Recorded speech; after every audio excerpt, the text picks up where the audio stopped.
সেই বিচারগুলো করতে কতদিন সময় লাগবে সেটা সংশ্লিষ্ট আদালত বলতে পারবেন।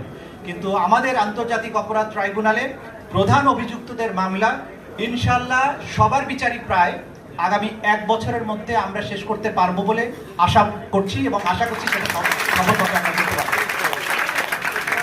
আমি 2 দিন আগে মাননীয় প্রধান উপদেষ্টার সাথে কথা বলেছি। তিনি আমাকে যেটা বলেছেন তাতে আমার সাহসটা বেড়ে গেছে। তিনি বলেছেন যে আমাদের অনেক প্রায়োরিটি আছে এই সরকারে, কিন্তু সবচাইতে বড় প্রায়োরিটি হচ্ছে যারা দেশটাকে খুন এবং গুমের স্বর্গরাজ্যে পরিণত করেছিল, যারা ছাত্র জনতার রক্তে এই বাংলাদেশের মাটি রঞ্জিত করেছে, তাদের বিচারটা আমাদের 1 নম্বর প্রায়োরিটি।